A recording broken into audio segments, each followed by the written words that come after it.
Eh bien, chers auditeurs de Espoir Média et puis 3ADS, bienvenue pour cette 5e étude. Alors, c'est super parce que dans le fond, on avance et on retrouve nos deux dames, Daniela et Leïla. C'est super. C'est la 3e étude qu'on peut faire ensemble et ça fait très plaisir de pouvoir aborder cette thématique, chanter le chant du Seigneur en terre étrangère. Je ne vais pas vous demander à faire un chant ou un solo, ça serait malvenu de ma part, même si sûrement que vous chanteriez très très bien. Moi en tout cas pas, mais voilà. Merci de votre présence. Merci aussi peut-être en 2 mots pour ceux qui nous écouteraient pour la première fois, ce que je doute, mais quand même on ne sait jamais, de vous présenter. Daniela. Voilà, Daniela Gelprich, je suis professeure d'Ancien Testament et d'Hébreu à la faculté de théologie à Collonges-sous-Salève en France. Voilà. Et vice-doyenne, voilà. Je l'embête chaque fois parce que je sais qu'elle a tellement d'humilité qu'elle va pas placer cette phrase, mais moi je me permets de le faire. Leïla. Moi je m'appelle Kavous Leïla, j'ai 17 ans et je suis étudiante au gymnase de Burier en Suisse. Et donc j'aimerais devenir professeur pour les enfants, maîtresse d'école. Voilà. Super. Alors vous êtes en fait les deux dans l'enseignement, si je comprends bien. Enfin toi tu es déjà pleinement dans l'enseignement, Leïla, ça viendra. Oui, je me forme. Tu te formes et puis ça fait plaisir. Donc d'ici quelques instants, nous allons bien évidemment commencer notre étude numéro 5.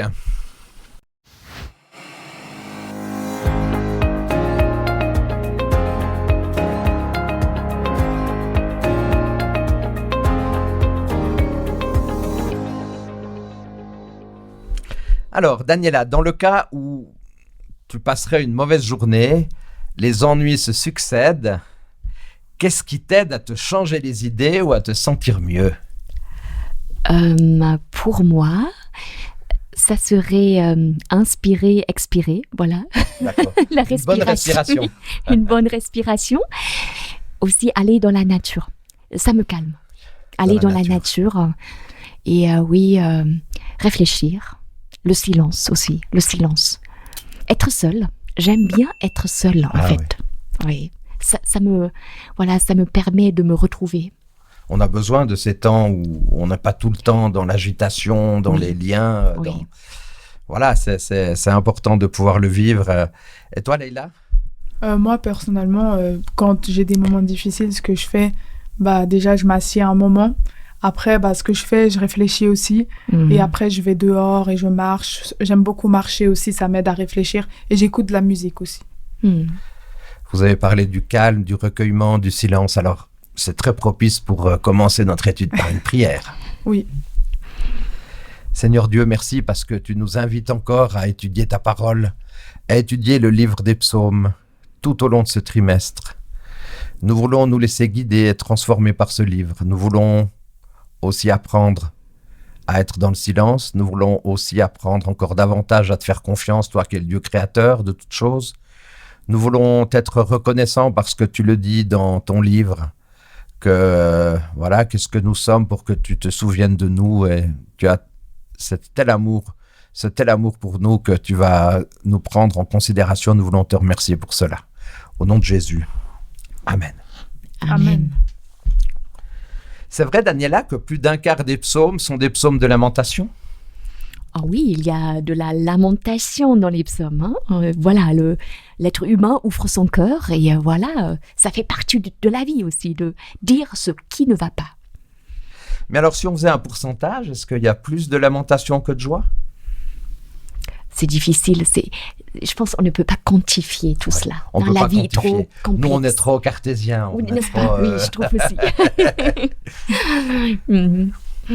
Alors, il y a dans ces différents textes du livre des psaumes, notamment certaines lamentations qui suivent une certaine structure. On a une mise en accusation de Dieu à cause de la situation dans laquelle se trouve le psalmiste. On a un hymne à la grandeur de Dieu et à sa puissance libératrice. Et le psaume 77 ou 77, pour nos amis français, suit cette structure. On va lire ensemble le psaume 77 ou 77, versets 1 à 7. J'aimerais qu'on puisse le lire. Alors, on va commencer, versets 1 à 7. il est dit ici au chef des chantres d'après Jeduthun, psaume d'Asaph. Alors tu nous l'avais dit, Daniela, qu'il n'y a pas seulement David, mais il y a aussi Asaph notamment. Ma voix s'élève à Dieu et je crie, ma voix s'élève à Dieu et il m'écoutera. Au jour de ma détresse, je cherche le Seigneur, la nuit mes mains sont étendues, sans se lasser, mon âme refuse toute consolation. Je me souviens de Dieu et je gémis, je médite et mon esprit est abattu. Tu tiens mes paupières en éveil et dans mon trouble je ne puis parler. Je pense aux jours anciens, aux années d'autrefois, je pense à mes cantiques pendant la nuit. Je fais des réflexions dedans de mon cœur et mon esprit médite. Que se passe-t-il ici ? On voit qu'il est en train de se lamenter et qu'il est en train d'être dans un moment de réflexion où il médite sur Dieu. Oui. Quel est l'état d'esprit du psalmiste ? À pleine voix, je crie vers Dieu. Donc, il a quand même la force de crier. Oui. Voilà. Il a quand même la force de crier, c'est vrai. À pleine voix, je crie Si on est vers complètement Dieu. déprimé, on n'a même plus la force de parler. Ah oui, mais il y a des gens qui ont vécu des traumatismes, qui n'arrivent plus à prier. Il faut respecter, parce que je pense que Dieu, il prend même conscience, où il voit le cri silencieux. Il y a beaucoup de cris silencieux dans notre monde. Hein. C'est vrai. Voilà, parce qu'on n'arrive plus à formuler. Là, je vois encore quelqu'un qui a la force de crier, de formuler les choses. Ouais. Il a encore la force de venir demander à Dieu. Oui. Demander de l'aide. C'est Oui. important d'avoir toujours la force quand même de demander de l'aide C'est vrai. dans nos vies de tous les jours. Parce que j'ai connu des personnes, ils n'osent même plus s'adresser à Dieu en pensant qu'ils ne méritent rien. Et Ouais, pourtant, ils ont trop de culpabilité. voilà. Oui. Mais il ne faut Exactement. pas avoir tant de culpabilité tellement qu'on ne veut plus venir vers Dieu. Est-ce qu'on a ici une situation où il y a de l'angoisse ? Oui, Oui. quand même, parce qu'il est vraiment en bas, il se sent pas bien, il est en train de crier à Dieu. Je pense qu'on est angoissé dans ces moments-là. Oui. Oui. Oui. Dans ces 7 premiers versets, est-ce qu'il y a quoi de la peine, de l'angoisse, de la lamentation ? Tout ça se mélange ? Oui, c'est-à-dire le texte parle de la détresse. Ouais. Au jour de ma détresse, le verset 3. Donc, c'est un moment difficile de l'existence. Oui. Je cherche le Seigneur, mais ça, c'est aussi un réflexe à avoir. Au jour de ma détresse, je cherche le Seigneur. Est-ce que je le fais dans ma vie ? C'est ça. Voilà, point d'interrogation. Qu'est-ce que je fais dans les moments les plus difficiles de ma vie ? Quel réflexe est-ce que j'ai ? Ouais. C'est Tout à vrai, fait. on a tendance à Oui. appeler Dieu parfois que quand on a besoin de lui pour quelque chose. Et puis une fois qu'il nous a aidés, on a tendance à se détourner souvent. Ou alors, il y a aussi un Oui. autre élément, c'est que soit je suis complètement sclérosé par mes soucis et mes préoccupations et je suis que dans le silence, ou alors, ce qui est bon signe aussi, c'est que j'arrive encore à partager. J'arrive même peut-être me révolter. Je pense que très souvent, je me suis rendu compte que quand on parle de révolte, on est pris un peu à part en disant « Non, tu n'as pas le droit de te révolter ». Mais Dieu, il est capable d'entendre nos plaintes, non ? Ah oui. Il est capable d'entendre nos révoltes. On a le droit. Oui, parce que la personne, elle est convaincue que Dieu prête l'oreille. Il Amen. est à l'écoute. C'est vrai. À l'écoute. Il a cette conviction en lui et c'est pourquoi il peut crier toutes ses peines parce qu'il est convaincu que Dieu l'écoute. Dieu l'entend. Exactement. Oui. Alors, les versets 8 à 11, il est dit « Le Seigneur rejettera-t-il pour toujours ? Ne sera-t-il plus favorable ? Sa bonté est-elle jamais épuisée ? Sa parole est-elle anéantie pour l'éternité ? Dieu a-t-il oublié d'avoir compassion ? A-t-il dans sa colère retiré sa miséricorde ?» Que se passe-t-il ici ? Il y a quand même quelque chose de C'est une période de questionnement. doute quand même. Oui. Il se Oui. pose des questions. Ouais. Oui. Il se dit, est-ce que Dieu, il m'a abandonné ou pas ? Oui. C'est ça. Et c'est très beau parce qu'en la présence de Dieu, on peut avoir des doutes. Hein. Et Ouais. Dieu entend. Hein. Oui. Et on peut formuler nos doutes. C'est un Dieu qui nous écoute. Hein, Il nous qui- écoute, ouais, qui- exactement. parce que le doute, il fait partie de notre existence en tant qu'être humain. Hein. Oui. Voilà. C'est avec le doute parfois qu'on peut apprendre plus. En se posant Oui. des questions, justement. Oui. Exactement. Poser des Mais là, ce qui est questions. fort, c'est qu'on a l'impression, pour l'auteur de ce texte, c'est qu'il a l'impression que Dieu est complètement absent, en fait. Oui, il vit un rejet en quelque sorte. Le Seigneur. Il a l'impression que Dieu l'a rejette. oublié, Oui. l'a abandonné. Oui. Oui, ils se sentent abandonnés. Hein. On a C'est ça. l'impression. Oui. Ils se sont abandonnés, mais il ne faut pas qu'on oublie toujours, comme c'est dit dans le livre de Isaïe, que la main de Dieu reste toujours tendue vers son peuple. Ça veut dire que c'est nous qui parfois on a dans notre faiblesse, on lâche la main de Dieu. Et vous, dans les moments très Oui. difficiles, enfin j'espère qu'il y en a peu, mais Mm.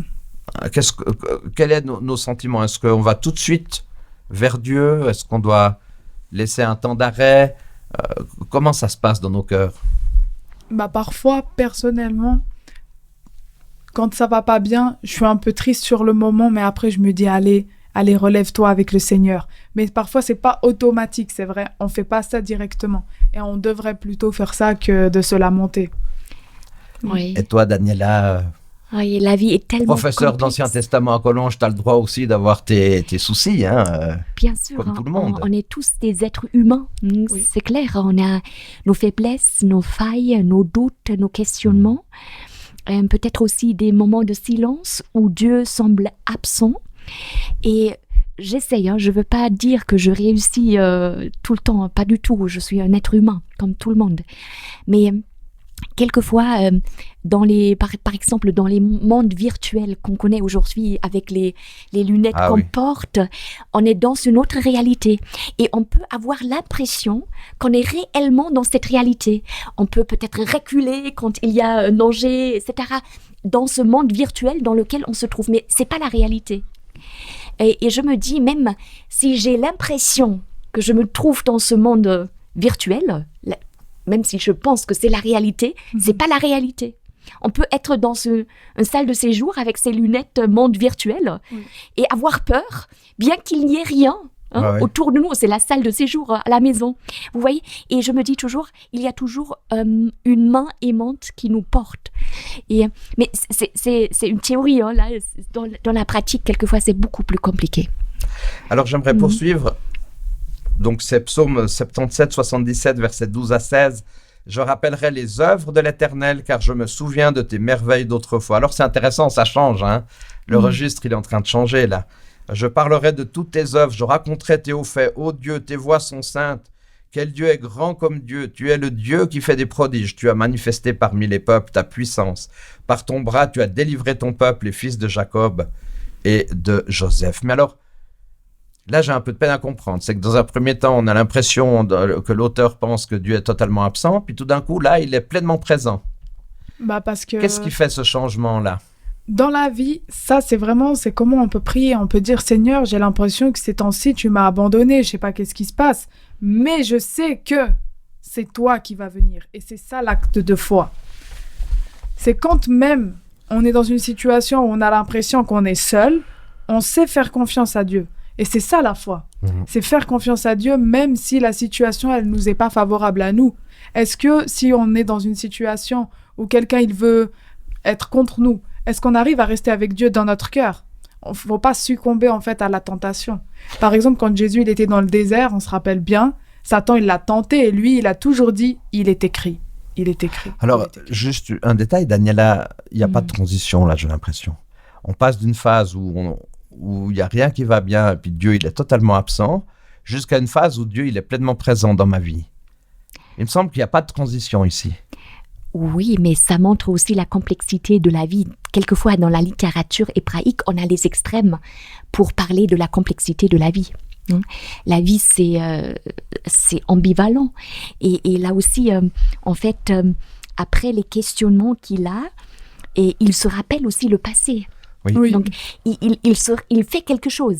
Il y a un ancrage qu'il a, c'est-à-dire, je me souviendrai des actes étonnants que tu as accomplis au temps jadis. Donc, il y a un ancrage, il y a une histoire commune, il y a quelque chose que ce Dieu a fait. Et grâce à ces actes, on peut avoir confiance. Amen. Alors, on peut dire que le souvenir, oui, le souvenir, hein. C'est très important. Oui. C'est vrai, c'est pour ça, même Dieu dans la Bible, il dit souvent, souviens-toi de ce que ton Dieu a fait pour toi. Oui. Exactement, souviens-toi. Il fait souvent appel, par exemple, au peuple d'Israël en Égypte. Hein. Oui. Si on prend les textes du Deutéronome ou de l'Exode sur le sabbat, on parle de « souviens-toi de ce que j'ai fait, que je t'ai délivré », etc. Il y a le souvenir, hein, c'est important. Hein. J'ai organisé il n'y a pas longtemps une cérémonie du souvenir, alors, parce que je suis pasteur et aussi aumônier. On a fait une cérémonie du souvenir avec les familles qui ont perdu un être cher. On a eu dans l'UMS où je travaille une quinzaine de personnes l'année passée qui sont décédées, mais ces personnes-là, pour elles, c'était très important. J'ai laissé une rose aux familles, et puis à un moment donné, La personne disait, votre rose, c'est magnifique. Je la laisse à côté du visage de la photo de mon mari qui est décédé. Donc, ces gestes symboliques, ce souvenir, ces éléments, c'est important quand même de ne pas oublier ce qu'on a vécu, quoi. Oui. Et finalement, l'histoire biblique, c'est aussi un souvenir qui nous est laissé. Donc, exactement. Dieu, il a fait irruption dans l'histoire de l'humanité, il va le faire encore une fois. Donc, même si on a l'impression qu'il n'est pas là, il est là. Il est toujours là. Voilà. Et je pense que c'est peut-être aussi la maturité de s'accrocher au Seigneur, bien qu'on ait l'impression qu'il ne soit pas là. C'est la maturité, Oui. d'avancer, aller de l'avant malgré tout. C'est ça la maturité spirituelle avec Dieu. Oui. Continuez d'avancer, continuez de ne pas se laisser happer par les soucis, les préoccupations, mais continuez de faire son chemin. Il faut persévérer dans la foi.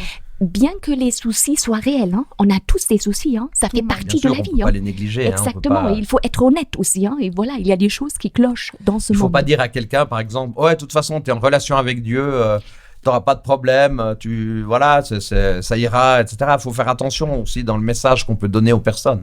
Oui. Alors, on va continuer avec ce chapitre 77. 77, les eaux t'ont vu, ô Dieu, les eaux t'ont vu, elles ont tremblé, les abîmes sont émus. Les nuages versèrent de l'eau par torrents, et le tonnerre retentit dans les nuées, et tes flèches volèrent de toutes parts. Verset 19, ton tonnerre éclata dans le tourbillon, les éclairs illuminèrent le monde, la terre s'émut et trembla. Tu te frayas un chemin par la mer, un sentier par les grandes eaux, les traces ne furent plus reconnues, et tu as conduit ton peuple comme un troupeau par la main de Moïse et d'Aaron. Daniela, je me rappelle toujours que tu nous as dit en introduction qu'on fait des liens avec la Torah, c'est vrai? Oui. Plus on lit le livre des psaumes, plus on se rend compte qu'il y a des liens avec la Torah, les 5 premiers livres, le Pentateuque. Oui. D'ailleurs, toi qui viens d'Allemagne, dans les 5 premiers livres de la Bible, il est dit Moïse 1, 2, 3, 4, 5, c'est juste? Oui, absolument. Premier Moïse, Donc, deuxième Moïse, etc. Oui, absolument. Alors, on a cette réalité-là. Alors, ce qui est intéressant ici, c'est que qu'est-ce qu'on remarque ici? Il y a quand même quelque chose qu'on doit remarquer. Pourquoi est-ce qu'on parle du passage par la mer Rouge dans ces versets? C'est justement pour se souvenir de ce que Dieu a fait pour le peuple. Se souvenir pour le peuple, d'accord? Pour pas oublier. Oui. Et finalement, le peuple d'Israël devient notre histoire. Même si nous vivons au XXIe siècle, c'est clair, mais il y a une solidarité. C'est-à-dire aujourd'hui, l'exode n'est plus géographique, mais il est quand même spirituel. On est invité à sortir de l'esclavage du mal. Voilà, on fait aussi ce cheminement, libération, alliance, adoration. Mais c'est là qu'on voit comment la Bible, elle est grande en fait. Ça veut dire que Dieu, malgré en fait, avec toute l'histoire qu'il a écrite, il a fait un lien avec nous maintenant. Donc c'est là qu'en fait, on voit la grandeur de Dieu. Oui, et j'ouvre une parenthèse parce que ce texte, il nous vient de l'Antiquité, il a ses images. Mais là, on a de belles personnifications. Comme figure rhétorique, les eaux t'ont vu. Les eaux ne voient pas, c'est une personnification. Les eaux sont personnifiées, ou les abîmes se sont agités. On a de belles personnifications dans ce texte. Et il faut aussi savourer la beauté de la langue. Ça veut dire dans ce que tu dis, il y a des éléments naturels qui sont représentés dans l'humain, quoi. Oui, tout à fait. On attache à quelque chose qui n'est pas humain une capacité humaine, comme voir, s'agiter. Normalement, c'est nous qui voient et nous qui nous agitons. Donc là, ce sont des personnifications. Oui. C'est très beau. Le psalmiste, il est franc avec Dieu sur ses doutes, ses peines. Il ne semble pas cacher une certaine colère envers Dieu. Il ne veut pas la cacher, sa colère. Ouais, parce que parfois, on a tendance, j'ai l'impression, à prier où on dit « Ah, merci Seigneur parce qu'on a ça, merci, merci, merci ». Mais est-ce que tu dis vraiment merci parce que tu es vraiment reconnaissant? Ou est-ce que dans ton cœur, peut-être, tu n'es peut-être pas satisfait de tout? Mais parfois, j'ai l'impression qu'on fait un peu les hypocrites devant Dieu où on dit « Ah, bah Dieu, merci pour ça, mais après, on va se plaindre 2 minutes après, on n'est pas content ». Alors que dans la prière, on a dit qu'on était satisfait. Mais en fait, c'est ça, Dieu nous demande un cœur sincère. Même quand on est en colère, il faut dire à Dieu. Il faut dire, Dieu, moi, ça m'a pas... aujourd'hui, c'était une journée horrible, ça s'est pas bien passé, et je te demande d'être avec moi pour avancer. Et c'est ça, c'est ça la foi. C'est être sincère envers Dieu dans nos prières. Est-ce que des fois, il y a des éléments dans notre vie qui nous font quelquefois douter un peu de la fidélité de Dieu? Certainement, hein. On vit dans ce monde brisé, dans l'irrationalité. Quelquefois, c'est clair, on peut avoir des doutes. C'est normal aussi, hein, parce que le monde, il ne va pas bien. Hein. Il y a de belles choses dans la vie. Sans aucun doute, hein, il y a de belles choses, il faut le dire. Mais il y a aussi des choses qui clochent, hein, il faut le dire. Hein. Et là, comment interpréter tout cela, hein? Comme je l'ai dit dans une autre émission, on n'est pas dans un monde de bisounours. Oui, la réalité est ce qu'elle est, hein, finalement. Oui. Il faut le dire. Et je pense que la Bible est honnête sur la réalité dans laquelle on vit. Hein. Oui. Elle parle de tout cela, hein, de la jalousie, de la colère. Et je pense quand on se met en colère, je pense qu'il faut aussi réfléchir. Hein, mais pourquoi je me mets en colère? Ouais, c'est ça. Pourquoi? Parfois, on ne sait même pas. Exactement. Qu'est-ce qui fait que je me mette en colère? Oui, absolument. Quelquefois, on ne peut pas expliquer non plus. Hein. Il y a des déclencheurs, etc. Mais ça demande une réflexion, hein, par rapport à nous. Pourquoi Moi, j'ai je réagis suivi comme ça? une fois une formation là-dessus. Et c'est vrai que régulièrement, on disait, mais la véritable colère, c'est parce que j'ai un sentiment d'injustice. Oui. Bon, c'est peut-être pas le seul sentiment, mais quand je me sens floué ou que je trouve qu'il y a une attitude qui n'a pas été juste, on peut assez facilement se mettre en colère. Oui. C'est juste. Mais dans l'épître de Paul aux Éphésiens, il est dit ne jamais se coucher sur une colère. Oui. Il faut toujours faire la paix avec les gens. Si la personne, elle ne veut pas faire la paix avec toi, bah, tu peux rien faire. Mais il faut lui dire, en fait, que tu es désolé et vraiment être désolé, parce que si tu aimes Dieu, de toute façon, ça va.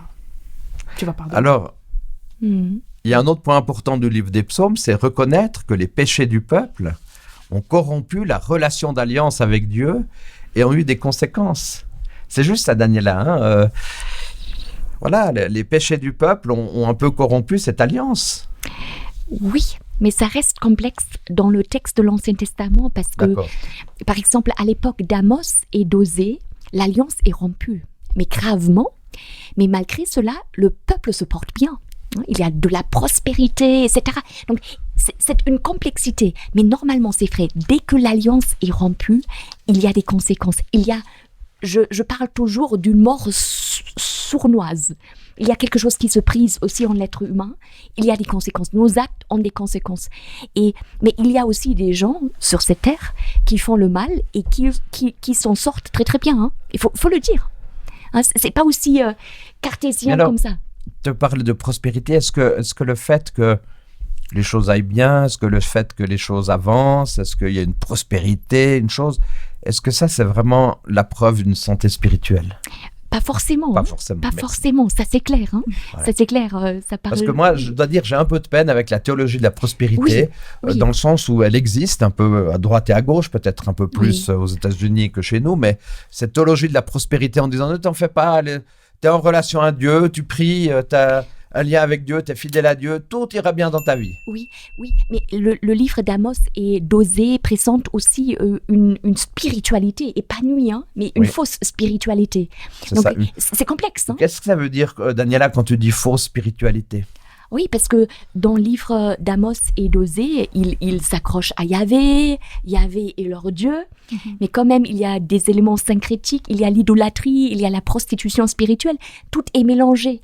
Donc, il y a quand même une spiritualité, il y a les sacrifices, il y a les idoles, on interroge le bois, etc.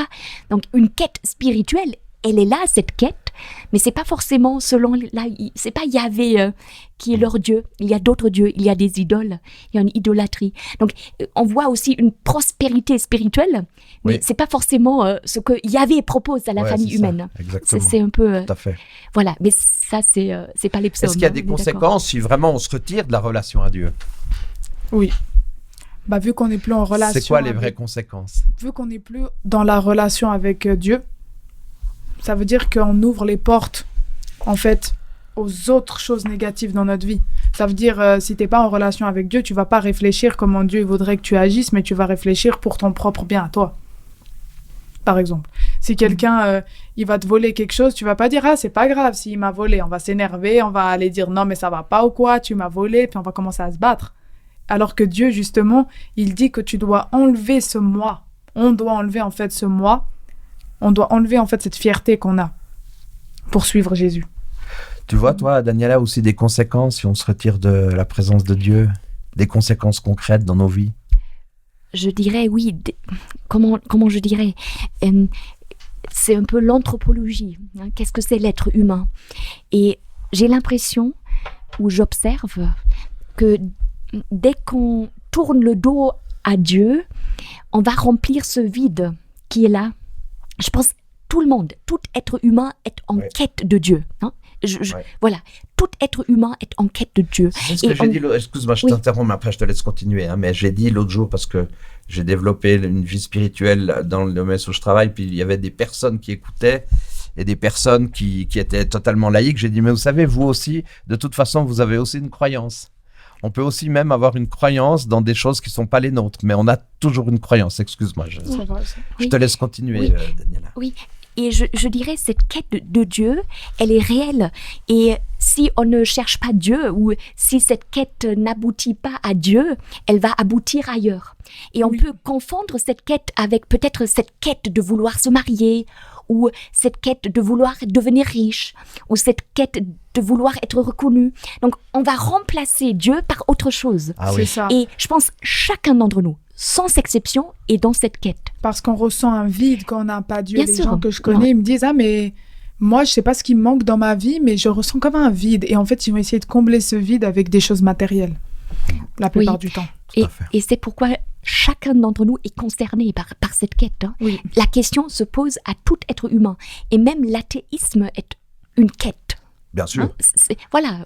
C'est une quête de quelque chose. Rappelez-vous Bien peut-être sûr. La phrase de Voltaire juste avant de mourir. Pourtant, il n'était pas croyant, mais il disait « Je ne peux pas concevoir une horloge sans horloger ». Donc pour lui, dans sa tête, c'est de se dire, dans le fond... il y a un créateur. Il y a quand même quelque chose de plus. Alors, le temps avance, mais j'aimerais quand même qu'on aborde encore un instant. On a vu le psaume 77 tout à l'heure. Maintenant, on va prendre le psaume 88. Je ne vais pas lire tous les versets, il y en a 19. Donc on n'a pas le temps de toutes les lire, mais... Il est dit que ma prière parvienne en ta présence, prête l'oreille à mes supplications. Je suis mis au rang de ceux qui descendent dans la fosse. Je suis comme un homme qui n'a plus de force. Tiens, ça me rappelle quand même un peu le psaume 77. Ça. Tu as éloigné de moi mes amis. Tu m'as rendu pour eux un objet d'horreur. Je suis enfermé, je ne puis sortir. Mes yeux se consument dans la souffrance. Est-ce pour les morts que tu fais des miracles? Ouais, ça c'est dur quand même. Hein. Est-ce pour les morts que tu fais des miracles? Ça, c'est les fils de Corée. Hein. Les morts se lèvent-ils pour te louer? Parle-t-on de la bonté dans le sépulcre? Ô Éternel, j'implore ton secours et le matin ma prière s'élève à toi. Pourquoi, Éternel, repousses-tu mon âme? Je suis malheureux, je suis moribond dès ma jeunesse. Tes fureurs passent sur moi, elles m'environnent tout comme le jour, comme les eaux. Tu as éloigné de moi, amis et compagnons, mes intimes ont disparu. Les amis, le psaume 188. On aime beaucoup le livre des psaumes, mais moi, j'ai pas envie de m'y arrêter trop longtemps là-dessus, Daniela. Qu'est-ce que tu penses? Oui, mais le psaume, il est très honnête. Hein. Je pense. Il est humain en tout cas. Hein. Oui, il est humain et quand même, on peut accuser Dieu même. Hein. L'être humain, il peut entrer en dialogue avec Dieu et il n'a pas... Voilà, on n'a pas besoin d'être craintif, hein. On peut lui dire ce qu'on pense. C'est ça. Ça, c'est beau. Après, il y a quelqu'un qui touche au séjour des morts. Là, c'est vraiment aussi une détresse. Mais voilà, je suis comme un homme qui n'a plus de force. Donc, il décrit sa vie. Hein. Il est en contact avec lui-même, avec Dieu. Et il ouvre son cœur à Dieu avec tout ce qui s'y trouve. Hein. C'est quand même pour nous, c'est encourageant. Oui. On peut crier nos colères à Dieu et il va les accueillir. C'est mieux de crier nos colères à Dieu qu'à d'autres personnes. Exactement. Voilà, mais ce qui est incroyable, c'est que Dieu, il accepte. Oui, il accepte. Il aurait pu dire, t'exagères, je ne reçois pas ta complainte. Il a cet amour pour accepter ses plaintes. Oui. Mais justement, il nous a demandé, Dieu, qu'on lui dise les choses. Tout ce qu'on ressent, on peut lui dire. Oui. Pourquoi est-ce qu'on a... De temps en temps, c'est David, de temps en temps, c'est Asaph, de temps en temps, c'est Corée. Pourquoi il faut tous ces groupes pour nous rappeler des choses dans le livre? Il y a plusieurs exemples. C'est pour montrer qu'il n'y avait pas que David, mais il y avait plusieurs autres êtres humains qui ont eu des situations comme ça. C'est pour ça qu'il y a plusieurs prophètes. c'est plusieurs hommes qui sont d'accord sur un même sujet. Maintenant, j'aimerais vous poser la question, Laïla et puis Daniela aussi. Dans les moments difficiles d'épreuve, quelles sont nos ressources? Nos ressources. Moi, personnellement, c'est toujours la prière, ma ressource. La prière, d'accord. Oui. Et toi, Daniela? C'est un don gratuit. Oui. Et aussi, Sûrement c'est-à-dire... aussi la prière, mais après... Oui. Je me dis toujours, parce que le monde continue à tourner sans moi, avec moi, il n'y a pas de problème, mais aussi de prendre le temps de s'arrêter et de réfléchir sur sa propre vie. Il faut arrêter un jour pour réfléchir, parce qu'on ne réfléchit plus, on est dans la course. Et je pense que c'est important de prendre le temps pour s'asseoir et pour réfléchir. Quelles sont mes valeurs? Qui est mon Dieu? Qu'est-ce que je veux accomplir dans la vie? Dans quelle direction est-ce que je veux aller? Et quelle est la personne que j'aimerais devenir avec ce Dieu? Je pense que la réflexion, elle est importante. Réfléchir sur la vie, ce qu'on veut. Oui. Et je pense que la ressource la plus grande ressource, finalement, c'est ce lien avec Yahvé, un Dieu vivant qui nous accompagne et qui nous écoute, qui veut nous restaurer à son image. C'est vraiment la ressource qu'on a à notre portée. Est-ce qu'on peut dire que Dieu est toujours là, même quand on le croit absent? Oui. Il est là. C'est pas parce que nous, on ne le voit pas qu'il n'est pas là. Et ça nous arrive dans nos souffrances de ne pas voir la présence de Dieu. Par exemple, je prends l'exemple. C'est pas dans les psaumes, mais l'exemple de Marie qui était triste et encore triste. Et Marie, persuadée que c'est le jardinier qui est en face d'elle, mais en fait, c'est Jésus. Est-ce que dans nos épreuves et dans nos souffrances, on est tellement pris par nos souffrances qu'on n'a plus la sensibilité de voir que Dieu est toujours là? Oui. Parfois, ça nous arrive. Parfois, on ne voit pas que la main de Dieu, elle est sur nous. Parce qu'en fait, on est aveuglé par nos propres problèmes et on voit que nous-mêmes. On ne voit pas plus loin que notre nez, c'est ça. On voit juste nous et nos problèmes, mais on ne voit pas comment la vie, elle est belle et comment Dieu, en fait, il nous a donné tout. Est-ce qu'on prie plus dans les moments difficiles? Est-ce qu'on prie plus dans les moments où ça va bien? Est-ce qu'on prie plus dans les deux circonstances? En fait, toute notre vie est une prière, finalement. Oui. Je pense ce lien avec Dieu, il est là tout le temps. Et même s'il semble être absent, il est là. C'est aussi nos sentiments qui peuvent nous jouer des tours. Un sentiment, c'est un sentiment. Il a sa légitimité, c'est clair. Mais après, il y a aussi une réalité qui est là. La main aimante qui nous porte. Oui. Voilà, elle est là, cette main. Parfois, on ne se rend pas compte. Mais déjà, juste le fait qu'on ait le soleil, qu'on ait la lune, qu'on ait le ciel, qu'on ait la vie, qu'on puisse respirer. Déjà là, je crois qu'on ne se rend pas compte que la main de Dieu, elle est sur nous. Et déjà, à ce moment-là, il est là. Oui. Et il faut aussi garder à l'esprit que dans les moments difficiles de la vie, on est tous seuls. Et quelquefois, on attend à ce que l'autre nous sauve. Mais on ne peut pas demander à l'autre de faire quelque chose dont il n'est pas capable. Il faut apprendre cela. C'est difficile, parce qu'on est très vengeur là-dessus. Si l'autre ne fait pas ce que je veux qu'il fasse dans mes situations difficiles. Donc, il faut aussi se dire, dans la vie, on est vraiment seul, finalement. L'autre, il ne peut pas faire grande chose pour nous. C'est vrai, quand on a des amis, on a un privilège, c'est clair. Et les amis existent. C'est clair. Mais finalement, dans l'ultime, on est seul. Et là, avoir ce lien, ce guide qui traverse la vie avec nous, c'est un privilège inestimable. C'est vrai. Il faut le dire. Et c'est vrai, merci beaucoup de rappeler cette chose très profonde. Les psaumes démontrent que la communication avec Dieu doit continuer quelles que soient les circonstances de la vie. Et je pense que ça, c'est la réalité des psaumes aussi. De ne pas s'arrêter, de continuer la course, de continuer à faire confiance en Dieu. Alors, est-ce qu'il y a quelque chose à apprendre des réactions du psalmiste face à l'absence supposée de Dieu? Est-ce qu'il y a des choses à apprendre là-dessus? Moi, je pense personnellement que ce qu'on doit apprendre, c'est la patience. C'est que Dieu, il a un autre temps que nous. Il n'a pas le même temps que nous. Nous, par exemple, on a tendance à attendre à ce que la personne nous réponde tout de suite. Mais Dieu, il va répondre, mais dans son temps, qu'il a instauré, lui, pour nous. Et ça, d'attendre le timing de Dieu, c'est pas toujours facile quand même. Des fois, on est pressé. On est aussi dans une société du tout de suite. On a envie que les choses se passent tout de suite. Parce qu'on succombe à la chair, en fait. C'est qu'on succombe à la chair quand on veut tout de suite. C'est comme si on a faim, on veut manger tout de suite. On sait pas attendre. On a faim, on dit je vais manger maintenant, pas dans 2 heures. Maintenant, je vais manger. Alors qu'on pourrait attendre. Oui. Et choisir la résilience, c'est toujours plus difficile que s'adonner à la haine. Oui. Ou au désespoir. Hein. Choisir la résilience. Ouais. Et finalement, je pense que c'est un Dieu qui veut nous rendre résilients. Oui, il veut nous rendre forts. Hein? Exactement. À l'intérieur, hein, cette liberté intérieure, cette force intérieure de se tenir debout hein, malgré tout. Hein, même si tout s'écroule. C'est plus facile de le dire que de le vivre. Hein, on est d'accord. C'est comme quand il dit que 10 000 tombent à ton côté et 1000 à ta droite, tu ne seras pas atteint. Et si tu tombes, tu vas te relever 7 fois. Parce que le juste, il tombe, mais il se relève 7 fois. C'est ça qui est merveilleux. Est-ce qu'à Collonges, vous avez un cours sur le livre des psaumes ou c'est quelque chose de plus global?